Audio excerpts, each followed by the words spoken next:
Welcome everyone to Acreon tutorial series, quarter car wheel, H infinity control from road disturbance to robust ride.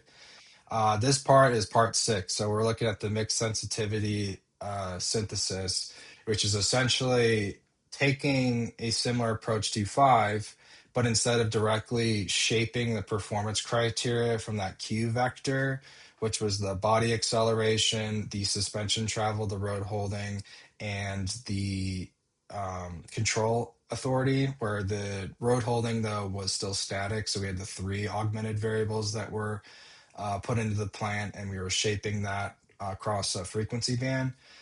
This time we're actually looking at the loop level. So we have the sensitivity transfer function, we have the complementary sensitivity transfer function, and then Ks, the control effort on the sensitivity.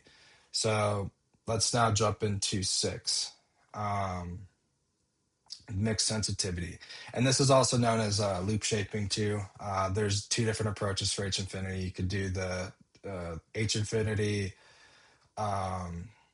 straight up, where you synthesize the controller, then you can loop shape kind of on the fly, like designer toolbox style, or you can just do it full optimization here, where you have STKS, and then you can formulate a new LMI semi-definite program with the H infinity control synthesis introduced in part 3, except this part is going to be dynamic like part 5, except at the loop level.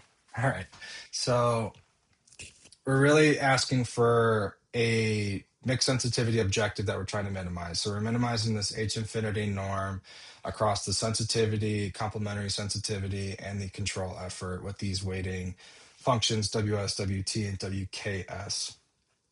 And so the idea here is that at lower frequencies, we want better tracking and more disturbance rejection. So we want to keep that S small. So we want, yeah, essentially this closed loop tracking and disturbance rejection to be the target in this lower frequency bandwidth, which is where the dynamics and the modes are the most active, in the sense of when we look at the bode plot, we'll see where the resonance peaks are and how we want to shape the control disturbance rejection when the disturbance enters the plant, rejecting that, so we can essentially get, at the moment we've been waiting the ride comfort highest. So you can see where ride comfort will come into play across the bode and the step response. That being said, we have a trade-off. So, and I'll step into this in a moment, but we have an equality of the sensitivity, and the complementary sensitivity must equal I.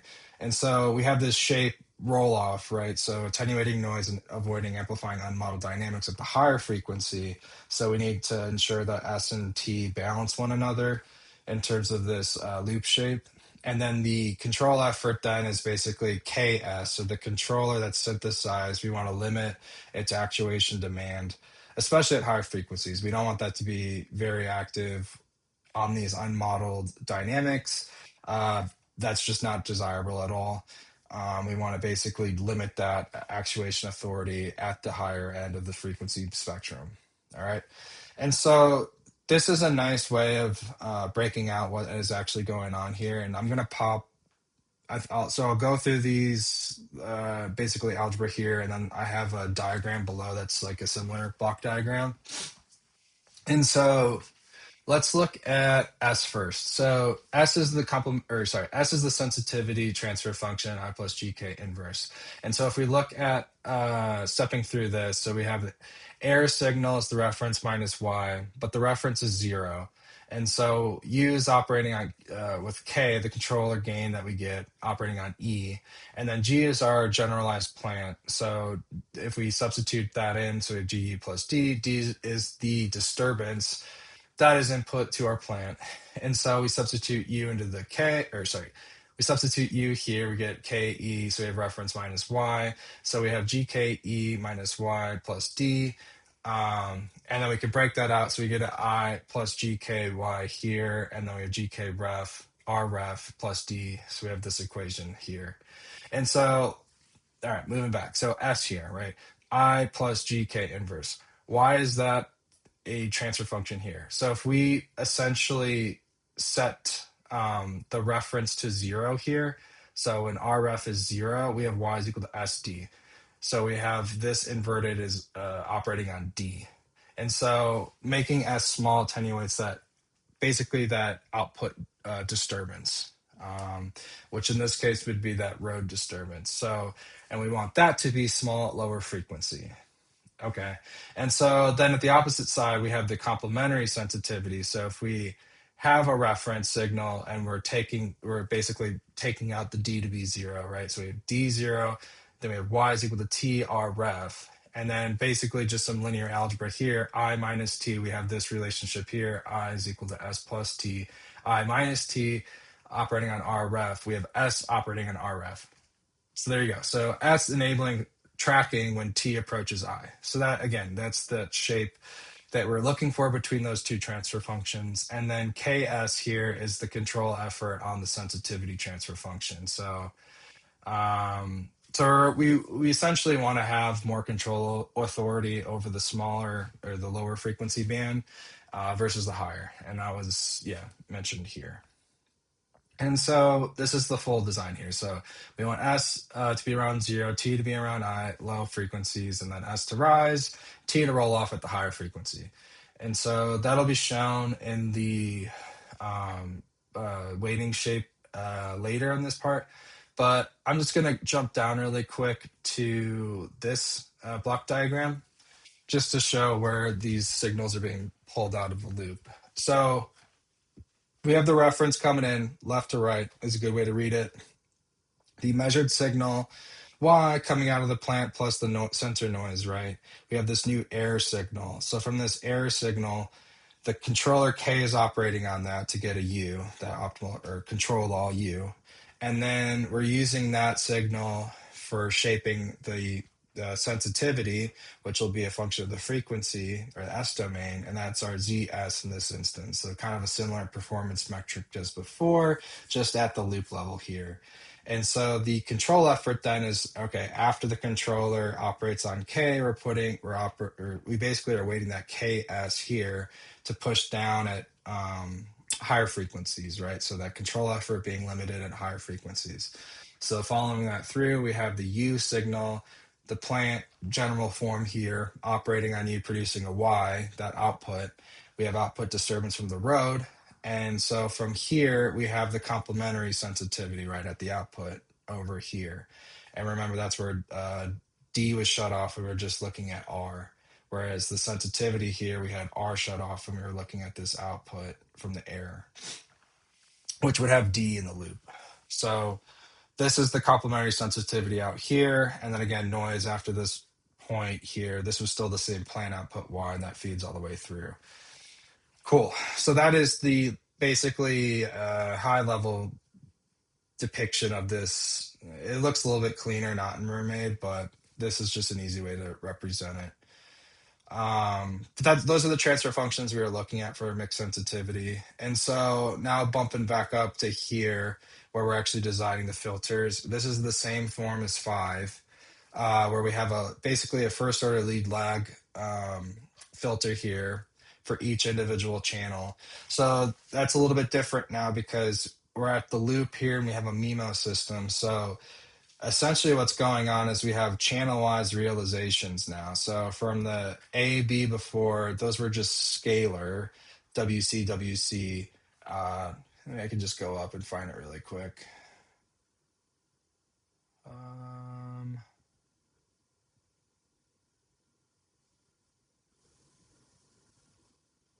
Where are you? Here you are. Here you are. Okay, so these are their filter state dynamics in the time domain after doing that inverse Laplace inverse Laplace transform. I was just using the Laplace transform here for showing how to get from time to S domain, but we're going from S to time domain. So anyways, here are the state dynamics of the filter.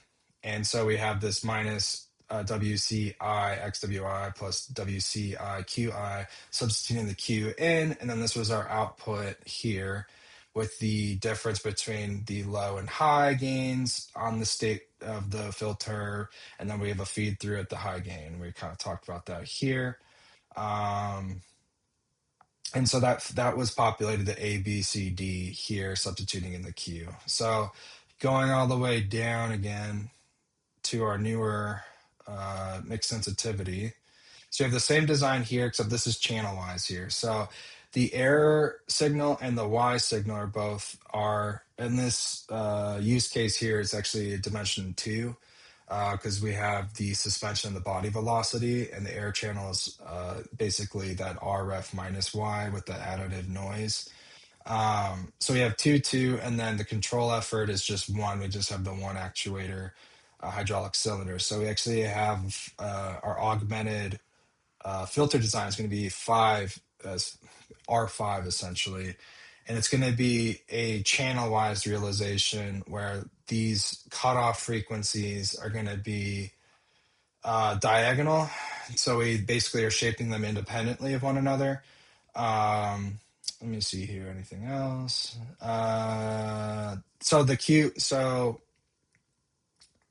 Q mix, kind of jumping around a little bit, and I apologize. Before we had the Q, and the Q was performance metric that we declared. This time it's now performance metric based off of the loop level itself. So we have the error signal, the Y, and the U, right? And those are the inputs to these relevant transfer functions. And we have the weighting functions, that's lead lag first order filter here operating on EYU. Okay, we have this shape for the filter design, and then and then I just talked to this. So this is essentially our state space design. And I'm basically just skipping steps from what I showed above in part five, but you can visually see it from what I gathered. It's the same exact form. The signals are just from the loop level. Okay. And so let me see. This is just a weighting realization why I was doing certain things. That's in the code below. Explicit. Okay, so this is essentially breaking out. So we have the sensitivity, weight, complementary sensitivity, and control sensitivity here, here, and here. So, and then this is the augmented mix sensitivity A, B, C, D. For this is not again similar thing. This is just getting the augmented plant for the control synthesis problem. Which is, obviously we're adding more variables. It's getting a little bit more complex, but it's still sane in terms of the representation and, everything being affine. But we, let me see here. I'm not going to walk through all three of these, but what I'll walk through is the first sensitivity weight and how it's augmented on the mixed sensitivity. And then the other two follow a similar form. And so we have the realized plant in the first row, right? So A, B, U, D, or this is actually just on the performance channels here. But we do have the Z, which is our original state vector. And then we have the three right here. Yeah, the Z mix here. And then we have the sensitivity, complementary sensitivity, and KS. So those are those new three augmented variables that we are adding. But if we look at the sensitivity weight first, so we can see that minus BSCY in the first half. So if we substitute that QS in, which was E was R ref minus Y, right? R ref minus Y. So substituting that in. And so RF minus Y, we have the CYZ. So that CY goes here and it's minus because we have the minus Y. We have no reference signal, 0. However, for posterity here, I'm including the reference channel in. So we have the BS also operating on that RF. Later on in the compensator design itself, I'm omitting that just for simplicity. But I threw in a comment quickly on how you can add that. I think it's column vector back in if you wanted. But for the moment, we're just dealing with the regulator problem. So we're tossing that aside, but I am putting it in here for the moment. And so that's that first part here, AS for XS, which aligns correctly. And then for the B, it's also operating on BS DYU. And that is from, so we have the QS, RF minus Y, yeah, so CYZ, so we covered the Z part, DYUU, that's where the U comes into here, so we have minus BS times DYU on this block here. And then from the performance here for the output CP, DP, that's essentially, so we go through here again, so we have CS, XS, which was this guy here. the minus DSCY was from, if we go up above, where is it again? So we have the minus DY, sorry, minus DSCY from this guy here, minus DSCY. That comes out from here, the CYZ. Z's operate on the first vector here if you had C at Z here. So that's that portion here, and then CS on the XS, which is here. And then for the the feed through here, again, similar thing as before. That would be the same thing with the DS on the Z. And then the minus DS DYU was from the so we have the, again, DSQS, RF minus Y, YCYZ plus DYU. So it's the minus DS on the DYU. So I know it's a little complicated, but that was the first sensitivity weight and how we plugged it in. And so the complementary sensitivity, control sensitivity follow the same kind of plug and play form there. Did I miss anything? I don't think so. So I'm doing, later on, I'm going to do a similar scaling as well with the S, but right now this is all just in the physical units.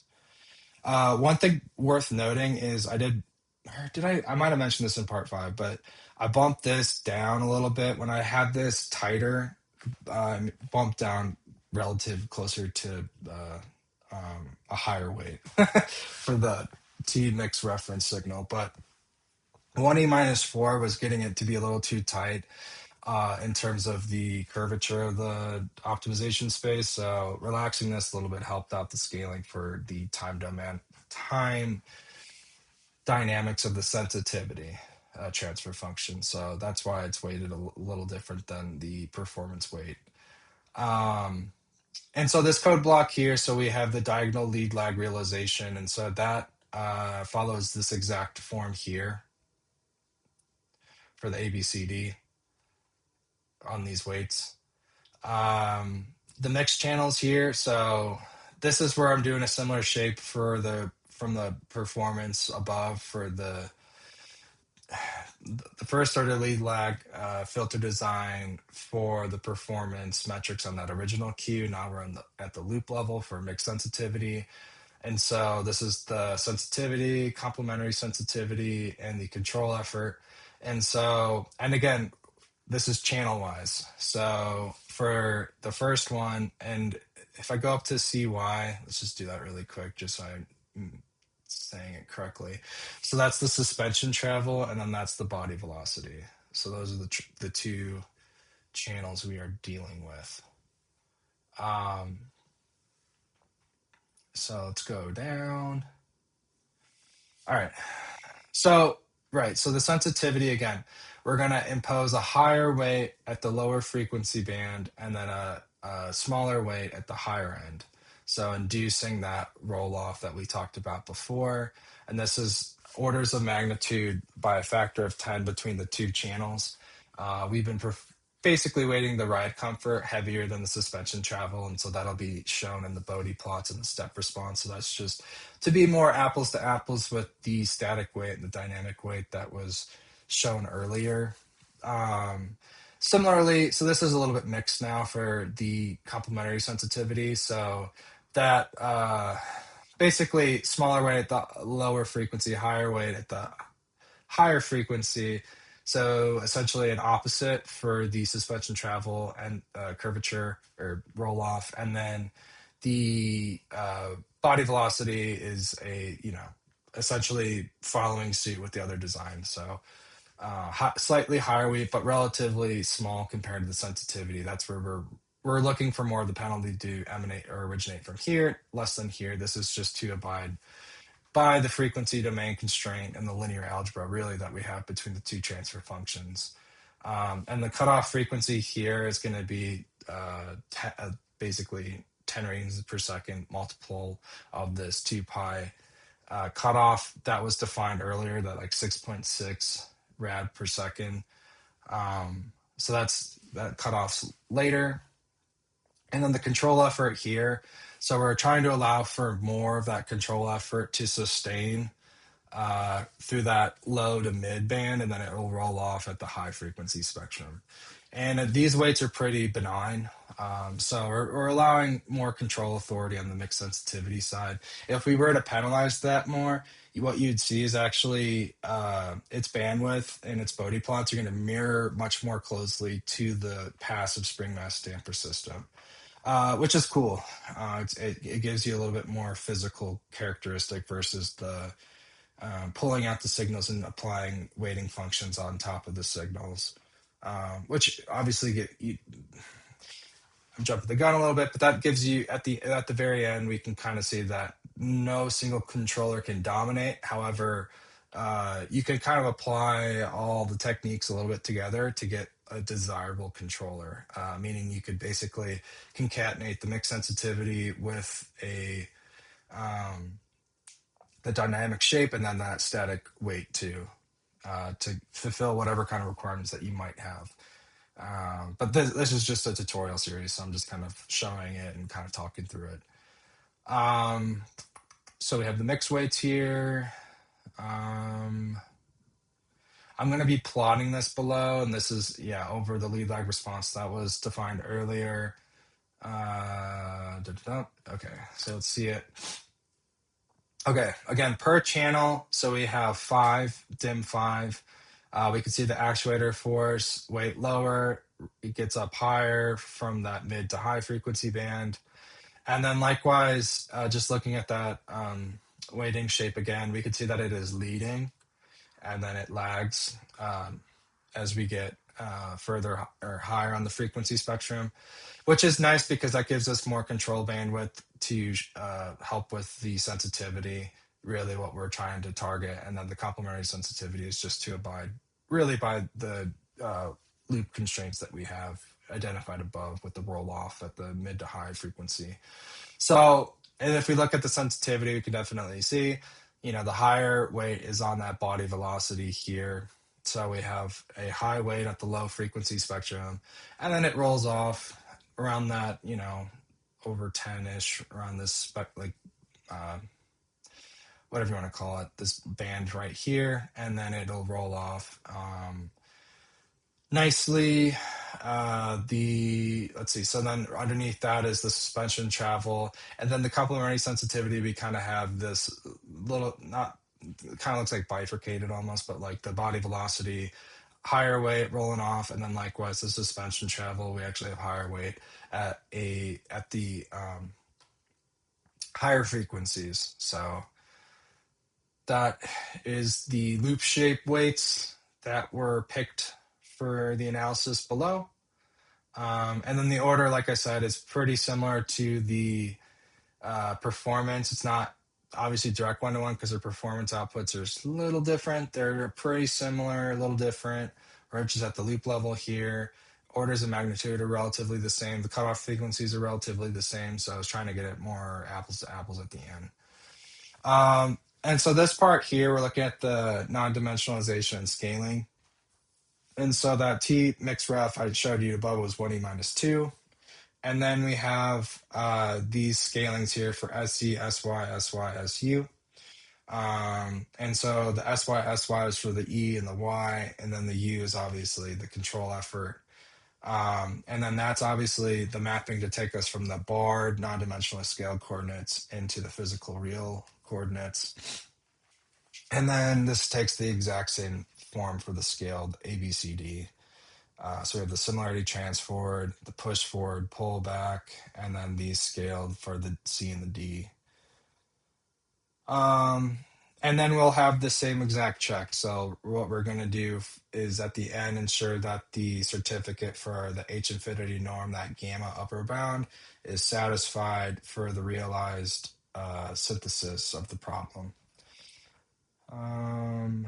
This is essentially just plug and play. So getting the dimensions right for placing the blocks, the matrix blocks into the ABCD state space matrix, building the augmented plant that was there, and then keeping essentially the same scale values as before.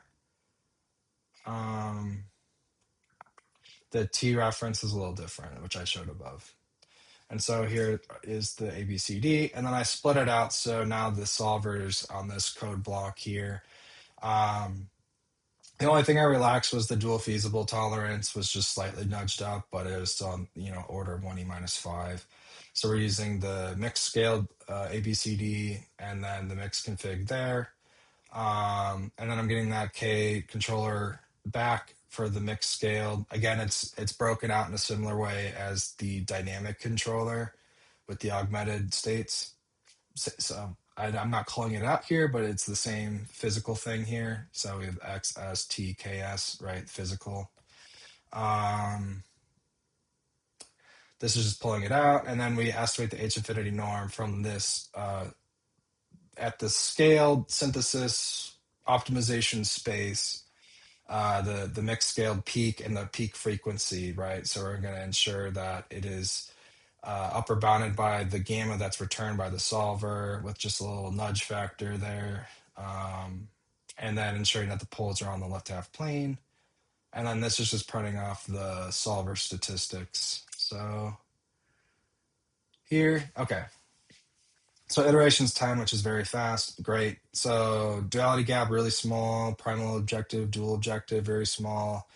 We see that the gamma is 0.05 and then 0.00069, and we're right up at the boundary, which is great. So the normalized achieved norm 0.05 and then da da da or 0.0007 at that normalized radians per tau. So it is norm bound and true. So that's what we're looking for. So we do have the H infinity certificate passing, and then the poles are strictly left half plane.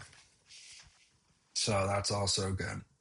And then the physical state gain is here, so a little higher, but it's on the same order as what we achieved above. And we still don't have any equality residual norms, but that's just printing off an epsilon essentially. So yeah, you can kind of see where the dual is being hung a little bit relative to the primal, which is 1e minus 10, which is basically chewing up all of that utility. Basically, the constraint's getting tight, which I'll show again in the shadow pricing at the end. And so, all right. So now we're forming that same, again, I'm kind of breeze through this pretty quick because it's the same form, but just kind of jotting it down. So we're introducing this new XE state. So that's a Z hat. So that Z hat is from the measured output compensator or the output feedback H infinity Leuenberger observer that we synthesized in part 4.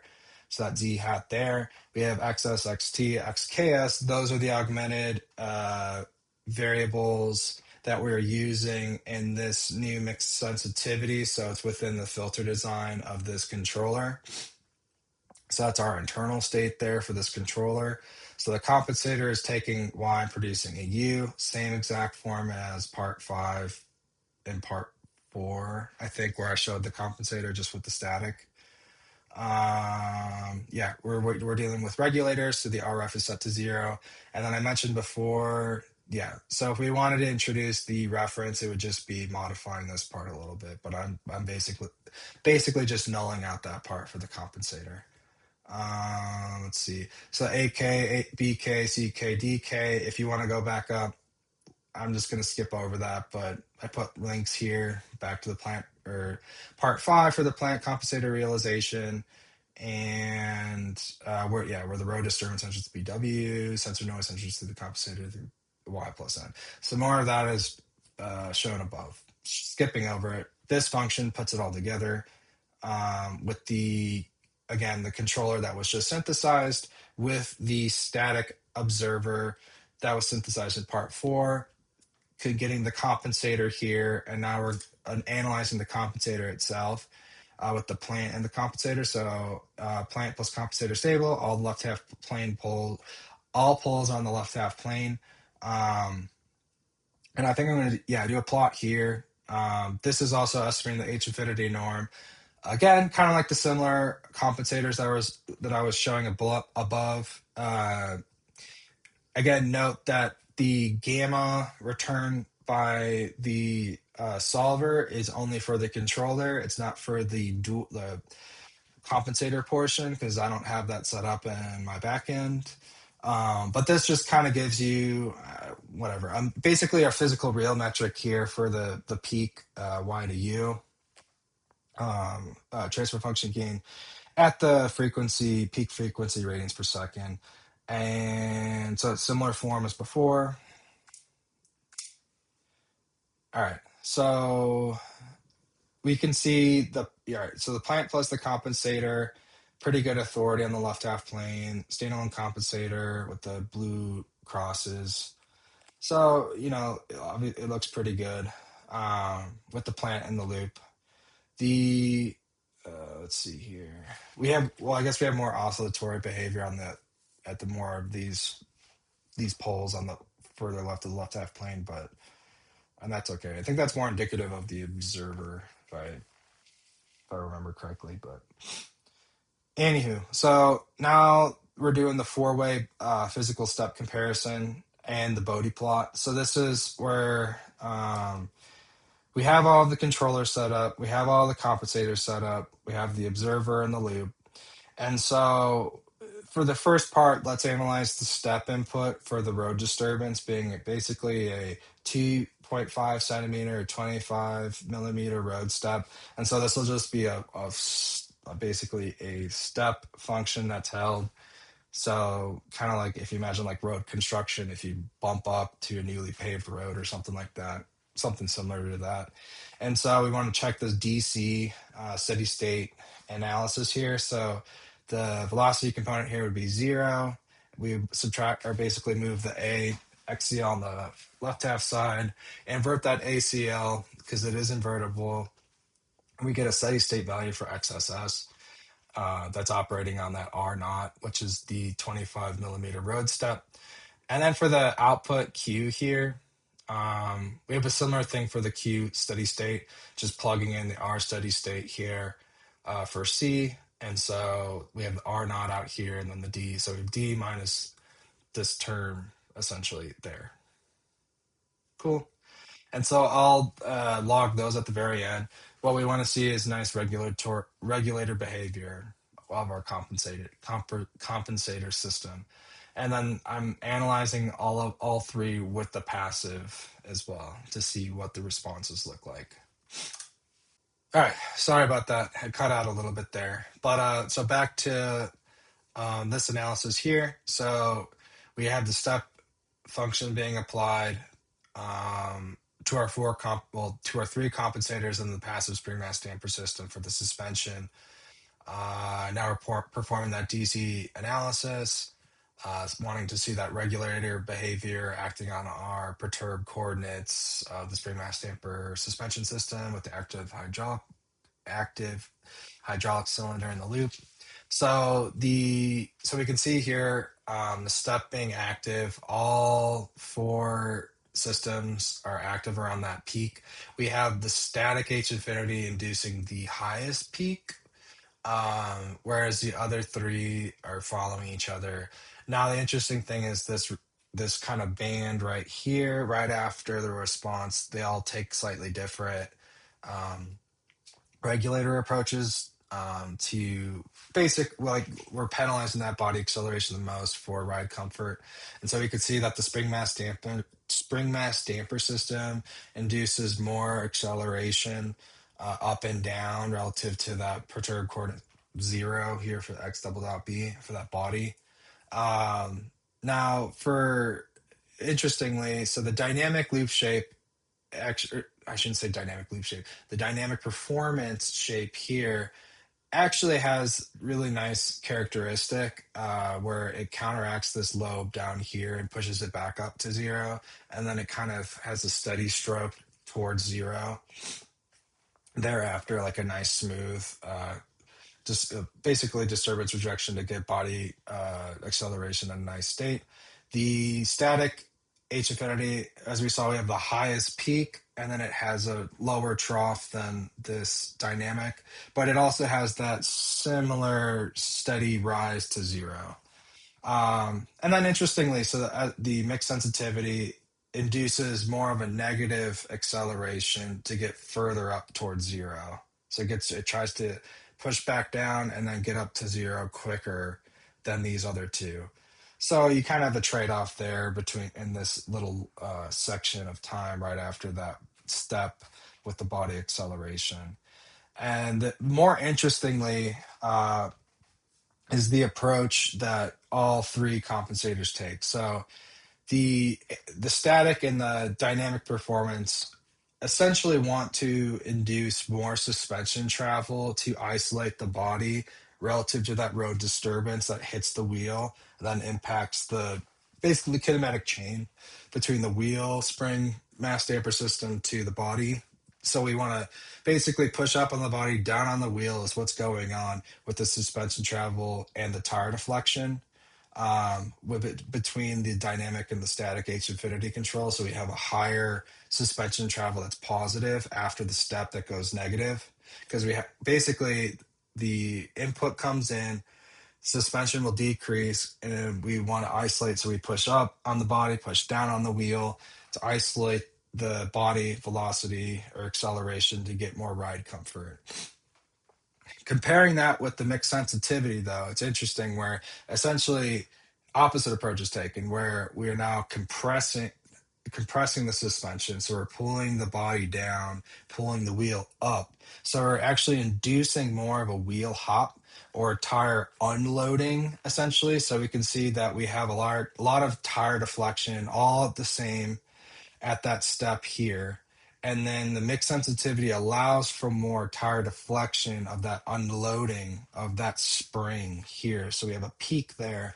But at the basically with perhaps if you want to frame it this way, better suspension travel if that was a metric that you were like gunning for, right?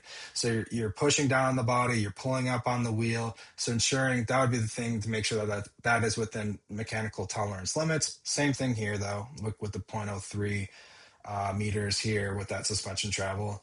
Um, Making sure that these are within the tolerance. Obviously, the passive has nice characteristics relative to the suspension, but that obviously induces more body acceleration, which we're trying to minimize. Now, the mixed sensitivity though has that wheel hop and tire deflection unloading that's more active here. And that could be perhaps because of the unmodeled R that goes into the mixed sensitivity model. We don't have an explicit observer. If you remember with the static or the dynamic, we actually have performance weighting criteria on the road disturbance and the tire deflection. Both are statically weighted, so that's why they're not one to one. You can see here there's a slight difference where the dynamic will actually better track the passive suspension. It's probably the best in terms of the tire deflection model, whereas the static has a peak and then it rolls off, where this basically mirrors more of that passive suspension and rolls down to zero. So it's interesting little trade-offs here to isolate the body and reduce the ride comfort between the three compensators, with the black being the passive suspension. So obviously passive suspension is worse in this metric in terms of the long duration of the acceleration. However, the static H infinity does have the highest peak. So, that those are things that you just need to kind of consider in the design. And then this part is interesting because in terms of the actuator force, static, we have, remember, it's just across all frequency spectrum here. So we have a peak and then a lower peak here and then another peak. Relatively speaking, the dynamic is using most of that control authority right after the disturbance is hit. Whereas the mixed sensitivity kind of preemptive, it basically uses a lot of it's not like bang bang per se, but it uses a lot of control authority right when it happens with that compression. But it also allows the wheel deflection to take over more of that dynamics that honestly is not modeled. So in a way it's isolating the loop frequency or the loop transfer functions in a nice way here relative to the actuator force usage, right? So we have that initial shock and then we kind of roll off towards zero, just in a negative direction, right? We're pulling down on the body, pulling up on the wheel versus pushing up on the body, pushing down on the wheel. So they're just two different kind of models here. The cool thing, which I didn't do, which would be interesting to test, is basically, putting it playing with them together almost. So if you were to like mix the dynamic performance H infinity with the mixed sensitivity, you get more of, another hybrid model or something like that. Or you could do Pareto frontier sweeps and then pick out what characteristics that you like over, you know, varying the parameters across solves. So those are just different things that you could do to make this design analysis more interesting. Um, and then these are the logs I was talking about. So this is the DC performance metrics, all settling around 0 for the four performance criteria. And then note too, like the STKS, this isn't directly optimizing towards tire deflection, nor is it optimizing directly. Yeah, I mean, it's pretty similar to the other ones, relatively speaking, with the body acceleration because it's using the body velocity, and then the suspension travel is 1-to-1.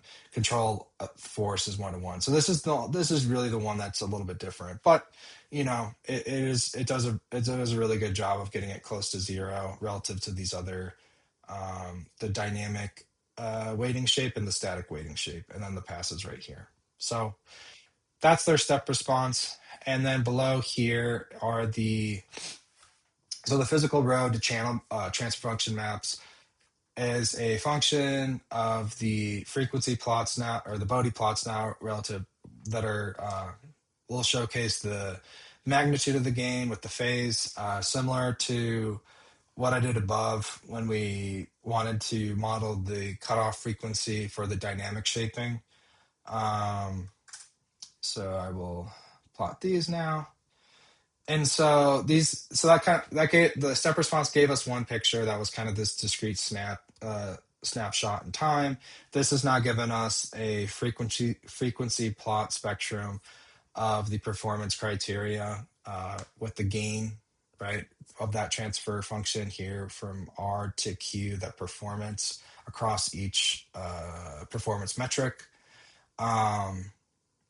And so again, passive's black, static H infinity is the blue bar thingy, dynamic H infinity is that bar dot, and then mixed sensitivity are the bunch of the dots in red.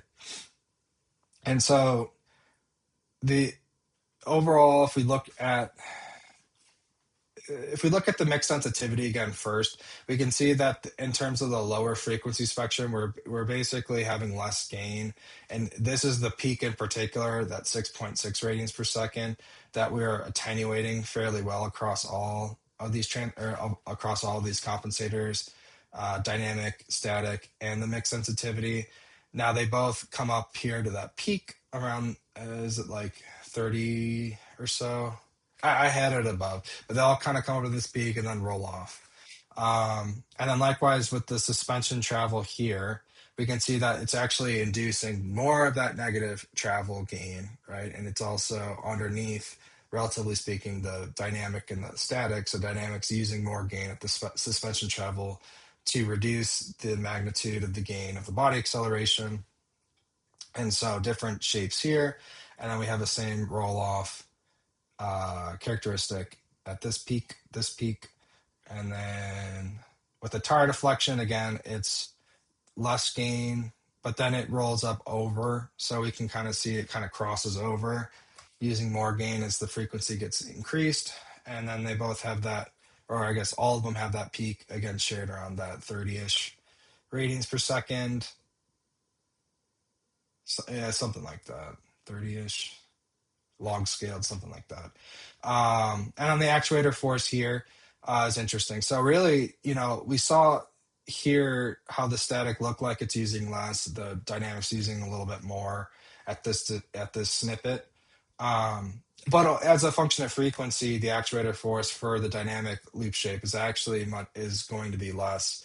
It's higher in the beginning with the lower frequency, but then it's going to be less at the higher frequency. So if we were to induce more higher frequency stuff, we would actually see probably worse phenomenon, that static weight, because it's not modeling that as well as the dynamic H infinity, shaping of the performance channels, and then the loop shape, the mixed sensitivity loop shaping here. So they both roll off nicely at higher frequency, which is exactly what we want. And then these are just the phase characteristics to show the lead lag effects between all of the compensators and the passive spring mass damper system. Okay, so I think I talked about most of this, and that this will just be, yeah, this will just be here when I post it on the website. And so this is kind of a nice little chart here that shows the road disturbance and going to the car plant model, and then basically the bifurcated two approaches here where they're doing functionally two different things at a physical level. So the mixed sensitivity with the output feedback CYZY, it's isolating the body mode, allowing more of that wheel hop motion or unloading. Whereas the H infinity static and dynamic performance shaping, we're optimizing with that road disturbance in mind. No, I'm not saying that this doesn't have that in mind. I'm just saying that the essentially that ZP performance metric that we have defined above has that integrated with the static weighting, whereas this does not. And so the body balance and the stroke is basically trade-off where we are inducing more suspension travel, pushing up on the body, pushing down on the wheel to isolate the body, to reduce that the acceleration induced on the body to improve ride comfort and to improve road holding. And then likewise with the force, we saw that in terms of the frequency spectrum, the shaping of the dynamic H infinity weighting is much better than the static, even though in this little snippet, the weighting appears higher, which makes sense because it's lower frequency right now. But the higher frequency end, this is much more undesirable than the dynamic. So we kind of have these two paths, and we can kind of mix them together, like I was saying, as one design choice if you wanted to do that. Yeah. So in terms of this, if we wanted to add more of a measurement into the C here for the Y, right, for the road disturbance, we could add like an estimator or a preview or something like that with that LiDAR scan, but that's out of the scope for this. So I'm omitting that from this analysis. And so the last part here is a similar thing as before with the cart pull. And this is just a nice analysis for what's actually going on with the solver to produce the controller and the Leuenberger observer gains, and like, essentially how that's being optimized in the conic program. And so we can see this gives a really nice plot actually, where the dual pressure is much higher on this first cone across all of the controllers. So the state observer, the mixed sensitivity, static, and dynamic, all of that first cone here, this bounded real performance LMI, is really becoming tight. So that's kind of the choke point, if you will, on the solver side. Whereas the first cone that just enforces the Q's positive semi-definite, that one is very slack, relatively speaking. So the optimizer doesn't have as much pressure on solving the first cone, but the second cone is much harder. And so this gives us that pressure versus residual burden. Again, this is in the primal. So residual burden relative to the primal cone space, dual pressure with the dual conic variables. And so this is riding up around that -7, which is an improvement over the cart pull too, because I didn't do the scaling and that was riding around -4 boundary. So I would assume that doing more of the non-dimensionalization and scaling would absolutely improve it, especially with the solver iterations too, because usually the Gauss-Newton stepping is around that like 16 steps. So getting less than that is great. Over that though is fine as long as you're meeting the tolerance criteria. And then here's a similar plot for the cone health diagnostics. So again, primal residuals, complementarity. So that's the inner product between, it's going to be normalized by these barriers in the code itself per cone, but it's basically the inner product between the primal and the dual variables within each cone. The solver takes it within the joint Cartesian product of all these cones. And then here's the primal scale relative to the dual scale. And this all aligns, right? The cool thing here, I think that's worth pointing out, is the state observer shows ideal characteristics, in my opinion, here, because the C naught here, we have a little bit more primal scale, and then the C1 we have more dual scale, which makes sense intuitively if we look at the H infinity state observer here, uh, and here, so C1 and C naught or C0, mirroring this. So it's very, they're both on the order of zero, which is nice in terms of, it's a nice balance in terms of the scaling, in terms of the slackness, or where constraints are tight. So the solver quality is good. Not to say that these are bad, but these could be up to like some scaling. I think in terms of the scaling, I think I did a decent job, but some of that could be numerical artifacts here. And then again, with the dual side of things, that's where we're running up on constraints getting tight, where we have more of that, so to speak, economic utility, that we're not, basically, if you were to lessen the primal constraint a little bit or improve upon it, then this dual constraint would go down. So that, which makes intuitive sense, because the bounded real performance LMI is harder to um, basically satisfy, especially as you get more augmented variables. So this has 78 PSD count, or variables within the cone, with the augmented plant. We can see here the mixed sensitivity has 136. Now, I think the difference between these two, though, is because we're dealing with fundamental loop, and we have more of the equality setting, with I is equal to S plus T, and we're abiding by that better. I think that the performance quality of the optimization is better versus the. I'm not saying that this is ad hoc per se, but you're essentially kind of pulling out completely valid signals and then shaping the weights off of the, or shaping that weighting performance criteria that you're trying to minimize per the H infinity norm metric, with this new augmented variable space that you're now inducing, or you have in the state space model. Completely valid. It's just a little, in terms of this problem, it's obviously much more dual pressure here to get a optimal controller relative to the mixed sensitivity. So that was just kind of interesting little diagnostic or analysis. And then likewise, this means it's slack, right? So these essentially just mean, in terms of scaling, could be, maybe a little bit scale issue, but in terms of the slack, it's not, we're basically chewing up all of, again, the economic utility. So the primal's not very active, relatively speaking, because these aren't exact. I'm basically taking all of the conic variables. I don't have them associated directly one-to-one with the non-cone convex optimization variables. I don't have that mapping in place, but you can see though that with this, that these are fairly slack. So if the dual is zero, this inner product is going to be zero, which is kind of reflective here. But so they're slack with respect to the solver and getting the optimal controller or Leuenberger observer in this instance. So that's a little shadow price summary, and I believe that takes care of this full series. Yeah, I appreciate you listening in and watching. I saw that the first series is getting some views, which is really cool. I hope to get better at this. I do like the education side of things, and showing just how I think about things.